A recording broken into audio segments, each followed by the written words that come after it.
Hi everyone. आप सभी मस्त और स्वस्थ होंगे। मैं भी अच्छी हूँ। स्टोरी का नाम माई हार्टलेस लवर, एपिसोड 32।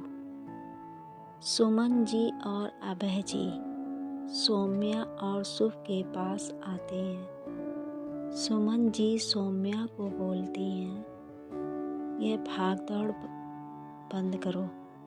दिख नहीं रहा है कि तुझे देखने लड़के वाले आ गए हैं। यह बोलकर वह सौम्या को बाहर हॉल में ले जाती हैं, जहां लड़का और उसके माता पिता बैठे हुए थे। सुमन जी सौम्या को भी सामने लगे चेयर पर बिठा देती हैं। सौम्या अपनी नज़रें झुका लेती है। वहीं उसके सामने बैठा लड़का सौम्या को देखने लगता है। सौम्या को देखते ही लड़के के होठों पर मुस्कुराहट आ जाती है। आखिर सौम्या थी इतनी खूबसूरत कि कोई भी उसे देखे तो बस देखता ही रह जाए।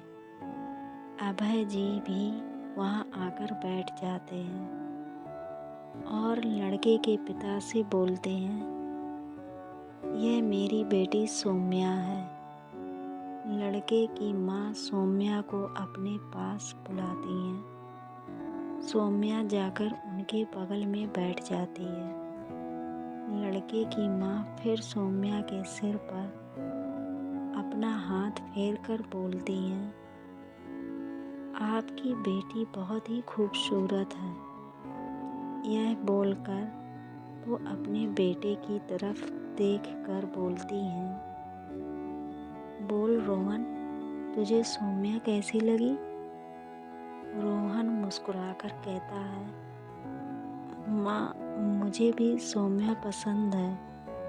मैं शादी करने के लिए तैयार हूँ। रोहन की माँ अनुराधा जी मुस्कुराकर बोलती हैं, मुबारक हो आप लोगों को।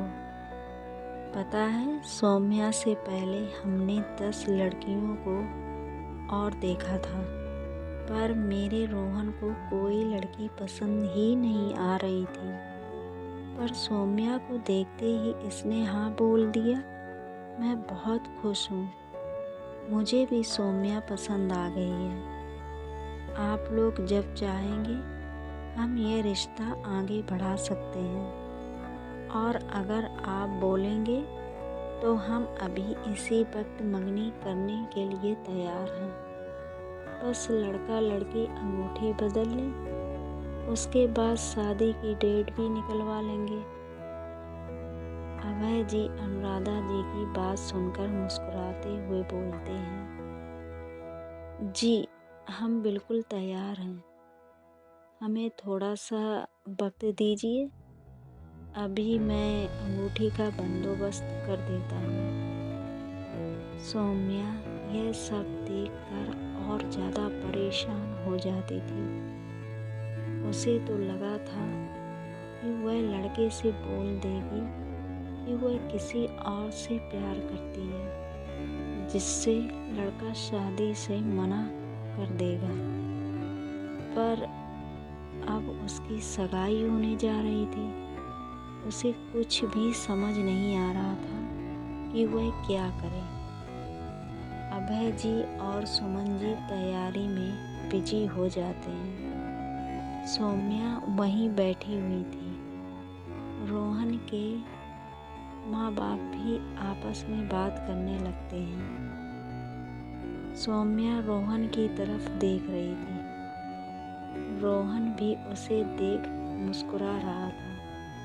सौम्या फिर खड़े होते हुए बोलती है, मुझे आपसे बात करनी है रोहन जी। रोहन भी खड़ा हो जाता है और उसके पास आकर बोलता है, देखिए जो बात करनी है ना हम बाद में करेंगे, अभी फ़िलहाल सगाई में ध्यान दें। सौम्या कहती है, पर मुझे अभी आपसे बात करनी है। मेरा बात करना बहुत ज़रूरी है। क्या आप मेरे साथ बाहर चल सकते हैं? मुझे आपसे अकेले में बात करनी है। रोहन उसकी बात सुनकर अपने माँ बाप की तरफ देखता है। तभी अनुराधा जी सौम्या से बोलती हैं, बेटा, ऐसा क्या ज़रूरी बात करना है जो तुम अकेले में करना चाहती हो? जो भी बात करना है तुम हमसे खुलकर बोल सकती हो। बताओ, क्या बात है? सौम्या हिचकिचाते हुए बोलती है, वह आंटी, बात यह है कि मैं किसी और से वह इससे पहले अपनी बात पूरी कर पाती। तभी आरजू घर के अंदर आ जाती है। सौम्या आरजू को अचानक से अपने घर के अंदर देखकर बुरी तरह चौंक जाती है। अब देखते हैं आगे क्या होता है। Bye bye, see you.